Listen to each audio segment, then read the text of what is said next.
আসসালামু আলাইকুম। মিডিয়াল টিভিতে আপনাদের সবাইকে স্বাগতম। আজকের এই ভিডিওতে আমরা যে বিষয়টা নিয়ে আলোচনা করব, এটা খুবই গুরুত্বপূর্ণ একটি টপিক, যে লবণ ভেজে খেলে এর যে ক্ষতিকর দিক রয়েছে এটা কমে কিনা। গ্রাম অঞ্চলে দেখা যায় অনেকেই লবণ ভেজে খান, বিশেষ করে যারা হাই ব্লাড প্রেশারের রোগী রয়েছে তারা কিন্তু লবণ ভেজে খায় এই আশায় যে লবণ ভেজে খেলে হয়তোবা এর যে ক্ষতিকর দিক রয়েছে এটা কমে যাবে। তো আসলে কি তাই? লবণ ভেজে খেলে কি এর ক্ষতিকর দিক কমে যায় কিনা, এই বিষয়টা নিয়ে কিন্তু মূলত আজকে আমরা এই ভিডিওতে আলোচনা করব। লবণের উপাদান হলো সোডিয়াম ক্লোরাইড। সোডিয়াম ক্লোরাইডকে যদি আপনি তাপ দেন, যত তাপই দেন না কেন, লবণের যে উপাদান এটার কিন্তু কোনো পরিবর্তন হয় না।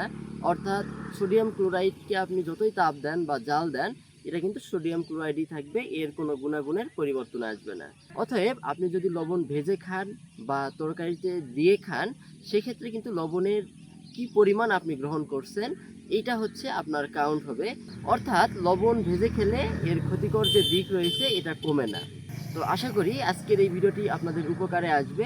আর এরকম আরও উপকারী ভিডিও পেতে চাইলে অবশ্যই আমাদের চ্যানেলটি সাবস্ক্রাইব করে পাশেই থাকুন। ধন্যবাদ।